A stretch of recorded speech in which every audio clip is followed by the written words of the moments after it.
Esse vídeo é para você que busca por estratégia fiscal na hora de investir. É para você que quer pagar menos imposto possível no momento do resgate, quando você vai resgatar o seu dinheiro, vai resgatar o seu investimento. E eu já vou dizendo aqui, para começar esse vídeo, que não basta somente olhar para o imposto em si. Você não vai escolher o investimento só olhando para esse ponto de vista fiscal. Você precisa olhar também para a liquidez, qual que é o prazo daquele investimento, qual que é o risco e a rentabilidade também. Por exemplo, não adianta você escolher uma LCI que é isenta de imposto de renda se você está precisando formar sua reserva de emergência. Então, por ela não ter liquidez ali imediata, você não vai escolher ela só porque ela é isenta de imposto de renda, porque o seu foco agora é formar sua reserva de emergência. Então esse é um exemplo. Da mesma forma que você não vai escolher fundos imobiliários para um objetivo para daqui 12 meses. Vamos dizer que você quer viajar. Esse não é o melhor investimento só porque ele é isento de imposto de renda. Então, a gente precisa alinhar aqui, por isso que eu montei uma tabela para deixar bem claro qual que é o objetivo de cada investimento e qual é o melhor investimento com menos imposto para cada objetivo seu, e assim por diante. Então, fiz uma tabela aqui, vou apresentar para vocês, colocar meu óculos. Bora para a tabela então, separei entre renda fixa e renda variável e coloquei várias colunas de liquidez, risco, FGC, o objetivo do investimento, as características. Começando então pelos investimentos de renda fixa. O primeiro deles coloquei aqui o ETF de renda fixa. Dei um exemplo do Alpo 11, que é um bom ETF para você que está formando a sua reserva de emergência e quer pagar menos imposto, menos tributo no momento do resgate. Esse é um investimento que, diferente do Tesouro Selic, que você segue a tabela regressiva, quanto maior prazo você deixa o seu dinheiro, menos imposto você paga. Esse daqui você já começa pela alíquota mínima ali dessa tabela, que é 15%.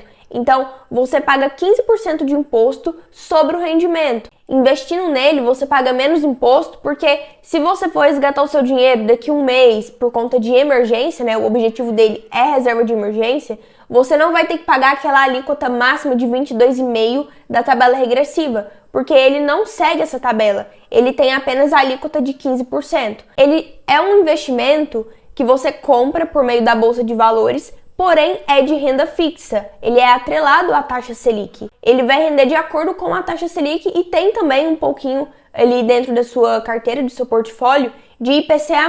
Um detalhe importantíssimo do Alpo 11 é que a liquidez dele não é diária, vamos dizer. Você pode pedir o resgate a qualquer momento, sim, porém o seu dinheiro só cai na conta 2 dias depois. Mas você não pode se esquecer de diversificar sua reserva, então é importante você ter uma parte em casa em espécie, outra parte em um bancão físico que tem agência, outra parte em um investimento de alta liquidez, como o Tesouro Reserva. Então, 80% do seu dinheiro da reserva pode ficar investido, sim, em um ativo de alta liquidez, como o Tesouro Reserva ou Tesouro Selic. E uma outra parte, pensando em estratégia fiscal, aqui no ETF, sim, principalmente se você precisar resgatar esse dinheiro de forma mais rápida. Então, vamos dizer que você tem investido no Tesouro Selic e tem investido aqui no ETF.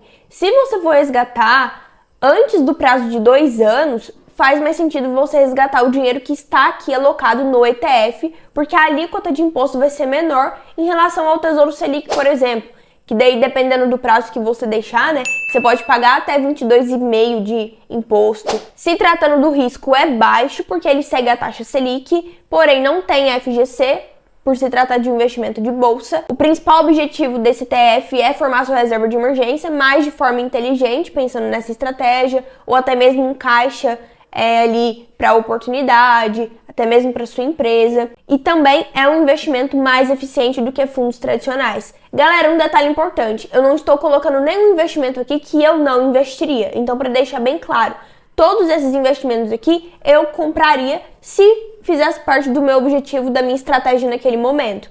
Então, para deixar bem claro que todos esses investimentos aqui são ativos bons, que eu gosto, que eu já estudei, que eu sei como que funciona, Então, por isso eu estou apresentando. O próximo investimento, o LCI e LCA, que são 2 investimentos bastante conhecidos e são muito bons para você que pode abrir mão de liquidez e deixar o seu dinheiro ali durante um período de carência, deixar o seu dinheiro travado. LCIs e LCA são investimentos isentos de imposto de renda. Existem diferentes tipos de prazos, existem LCIs com carência de 3 meses, 9 meses, 12 meses, então você precisa estar muito atento a isso. Tem LCIs que você só resgata no vencimento, então vai de acordo com o prazo que você quer abrir mão dessa liquidez, né? Então, se você já formou sua reserva de emergência e agora quer partir para um próximo investimento de renda fixa e ter essa vantagem fiscal, pensando também no prazo, né? LCIs e LCA são ótimos investimentos. São ativos garantidos pelo FGC, emitidos por bancos e também atrelados ao setor imobiliário e do agronegócio. LCI é para o setor imobiliário e LCA você está emprestando seu dinheiro para o setor do agronegócio. Os próximos investimentos são os CRIs e os CRAs, que também têm uma lógica bem parecida com as LCAs e as LCIs, mas eles não têm garantia do FGC. Então, o maior diferencial aqui, né, a grande diferença, por isso que tem um risco um pouco maior do que as LCIs e LCAs, é o fato de não ter o FGC. E é um investimento onde você empresta o seu dinheiro também para o setor imobiliário e para o setor do agronegócio. E é justamente por isso que são isentos de imposto de renda, porque o governo quer incentivar você, investidor, a investir nesses setores, porque beneficia o próprio governo. Já os próximos investimentos são as debêntures incentivadas, que nesse caso o emissor desse investimento não é o banco, e sim as empresas. No caso das debêntures, elas são investimentos de longo prazo, porque você vai estar emprestando seu dinheiro para aquela empresa para ela fazer algum projeto, e geralmente esse projeto demora anos para dar um retorno. Uma outra característica é que as debêntures possuem garantia, não é a garantia do FGC, mas elas têm garantia real ou quirografária, tem algumas outras que eu não vou entrar em detalhes, mas enfim, só para você estar ciente de que tem garantia. Agora vamos partir para a renda variável, que são investimentos onde você se torna sócio daquele negócio, ou seja, você não vai estar mais emprestando seu dinheiro com uma certa previsibilidade de quanto você vai receber ou quando. Aqui na renda variável você se torna sócio, então você está assumindo aquele risco junto com o dono daquele negócio. Investir em ações é comprar um pedaço daquela empresa e assumir aquele risco, então, daquela parte que você comprou. O primeiro investimento, então, são os fundos imobiliários, são isentos de imposto de renda. Então, eles são ótimos para uma pessoa que busca esse retorno todo mês, esse pinga-pinga, e não quer ter dor de cabeça com algum imóvel físico. Ao invés de eu comprar uma casa e ter dor de cabeça com o inquilino, alugando, eu vou investir em um fundo imobiliário, ele vai me dar um retorno mensalmente, e aí eu não preciso também me preocupar com o imposto de renda, porque é isento de imposto.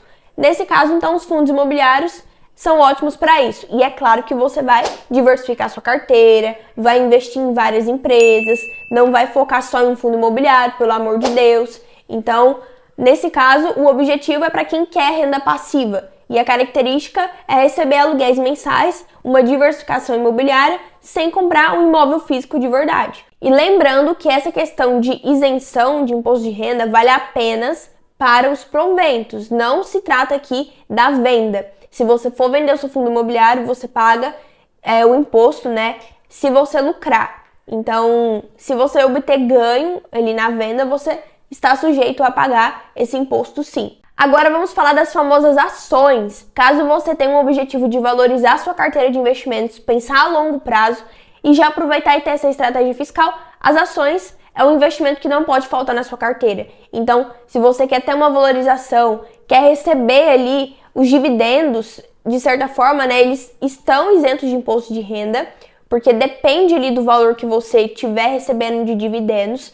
Então, até R$50 mil você não paga imposto sobre os dividendos. Mas se caso você for essa pessoa que recebe 50 mil de dividendos, você paga 10% de imposto retido na fonte, no momento em que esses dividendos caem na conta. De qualquer forma, você não precisa se preocupar em emitir DARF, em você mesmo, investidor, pagar esse imposto, porque você já paga ali na hora em que o imposto cai na sua conta. E aí os próximos investimentos aqui, é claro, não poderiam faltar eles, né? Os famosos ETFs. Então, assim como o Alpo 11 é um ETF, negociado em bolsa também, você compra ele por meio da Bolsa de Valores. Aqui, esses outros ETFs que são de renda variável, também fazem parte da Bolsa de Valores. Você compra pelo mesmo lugar, pelo seu home broker. Só que a diferença aqui é que eu vou falar agora dos ETFs de renda variável, porque o Alpo 11 é de renda fixa.